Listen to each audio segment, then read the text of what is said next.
ज़िंदगी में है हर किसी से हमें वही प्यार, सम्मान, इज़्ज़त मिले ये ज़रूरी नहीं है। कई बार जिन पर हम सबसे ज़्यादा भरोसा करते हैं और वही हमें चोट पहुँचाते हैं।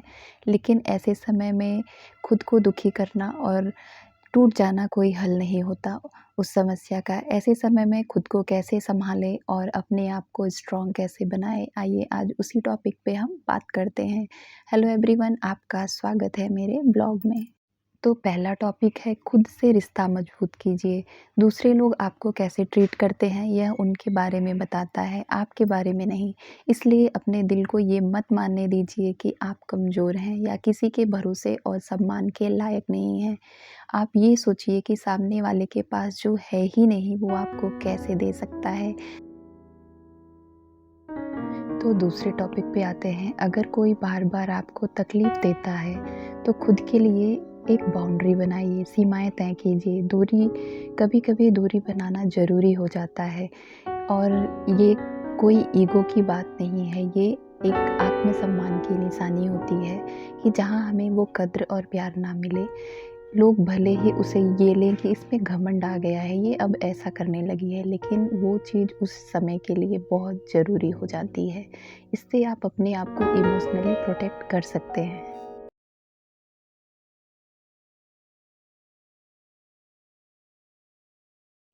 चलिए अब तीसरे टॉपिक पे आते हैं। तो कई बार माफ़ करना ज़रूरी हो जाता है, इसलिए नहीं कि सामने वाला माफ़ी माँग रहा है और वो बदल जाएगा, इसलिए कि आपको खुद के मेंटल पीस को प्रोटेक्ट करना है। मैं कहीं दर्शन करने गई थी, तो वो क्लिप मैं यहाँ पे ऐड कर रही।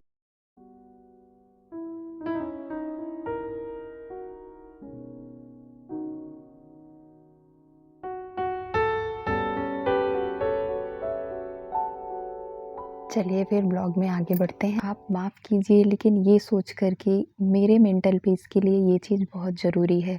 कई बार माफ़ कर देना सामने वाले को दूसरी बार सेम गलती करने के लिए हम मौका दे देते हैं। लेकिन आप ये सोच कर बिल्कुल भी माफ़ मत कीजिए कि दो दोबारा ये इंसान ये काम नहीं करेगा। आप ये मान लीजिए कि जो एक बार कर सकता है वो बार-बार सेम काम कर सकता है। तो आप जीवन में आगे बढ़िए, अपने आप को खुश रखिए, अपने आप को खोने मत दीजिए, लेकिन उस इंसान को एक दायरे में रखिए और उसे उस जगह मत आने दीजिए जहाँ आकर वो दोबारा आपको हर्ट करके निकल जाए।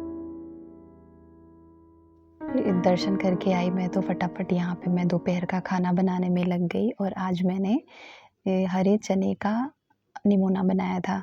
बहुत ही यम्मी बना था। आप लोग भी एक बार ट्राई ज़रूर कीजिएगा। तो चलिए चौथे टॉपिक पे आते हैं। तो मेरा चौथा टॉपिक है कि नेगेटिव लोगों से दूरी बनाएँ। मैंने कई बार ये टॉपिक डिस्कस किया हुआ है अपने पिछले ब्लॉग में, लेकिन ये बहुत ही इम्पॉर्टेंट चीज़ है क्योंकि हर किसी की लाइफ़ में, हर किसी के जीवन में एक ऐसा पर्सन ज़रूर होता है जो फुल ऑन नेगेटिव होता है और वो खुद ना मतलब कायदे से रहता है ना दूसरों को रहने देता है। तो ऐसे लोगों से एक टाइम के बाद डील करना सीखना होगा अगर आपको अपना जीवन आगे अच्छे से जीना है तो। ऐसे लोग जो आपकी लाख अच्छाइयाँ छोड़ के और आपके अंदर गलती ढूँढने का काम करें, तो आप उनसे क्या ही उम्मीद लगा के रख सकते हो। आप खुद सोचो कि कोई इतना तंग दिल है कि उसको आपकी हज़ार अच्छाइयाँ दिखती ही नहीं हैं और वो एक कमी ढूँढता है आपके अंदर कि कैसे आपको टारगेट किया जाए और आपको कैसे नीचा दिखाया जाए। तो ऐसे लोगों से बच के रहना ही सबसे बड़ी समझदारी का काम है। इनसे उलझ के अपने मेंटल पीस को ख़राब ना करें, अपनी ज़िंदगी को इन सब में उलझाएँ ना, ये कहीं की भी समझदारी नहीं है। औरतें ज़्यादा इन सब चीज़ों में फँसी रहती हैं और मैं भी एक लेडीज़ हूँ और मैं कभी इन सब चीज़ों में उलझना बिल्कुल भी पसंद नहीं करती। तो सॉर्टेड रहिए और ऐसे लोगों से दूर रहिए और खुद को इमोशनली प्रोटेक्ट करने का ये बहुत ही अच्छा तरीका हो सकता है क्योंकि नेगेटिव लोगों ऐसे होते हैं जो आपको हर्ट करेंगे ही करेंगे, ये आप मान लीजिए, आप उनको बदल नहीं सकते किसी भी तरीके से। तो चलिए 5वें टॉपिक पे आते हैं। 5वां टॉपिक हर किसी के लिए बहुत ज़रूरी है, मतलब समझ लीजिए कि ये तो कंपल्सरी है। खुद का ध्यान रखें, वॉक करें, योग करें, किताबें पढ़ें, अच्छी चीज़ें देखें। सोशल मीडिया का ज़माना है, स्क्रॉल करते रहिए फ़ोन दिन भर, रील देखते रहिए, अपने आप को उसमें फँसाए रहना ये कोई समझदारी नहीं है। आप अच्छी चीज़ें देखिए, जो चीज़ देख के आपके अंदर पॉज़िटिव सोच आए, जिसको सुन के आपको कुछ करने का, अच्छा करने का मन करे और अपने आप को अंदर से स्ट्रॉन्ग बनाएँ। सेल्फ केयर एक ऐसी चीज़ है जो आपको बहुत ही अच्छा फ़ील कराती है। तो मेरे चैनल को हम ये करना सब्सक्राइब सीख जाते कीजिएगा, हैं ना, वीडियो तो को लाइक सच में कीजिएगा हम और बहुत शेयर ही कीजिएगा। इम्पोर्टेंट हो जाते स्पेशली ये हैं मैंने खुद के लिए। तो अपनी चलिए बहनों के लिए मिलती हूँ बनाया है, नेक्स्ट व्लॉग औरतों में। के लिए बनाया है। मैंने बहुत सी औरतों को देखा है जो इन सब चीज़ों में उलझी रहती हैं।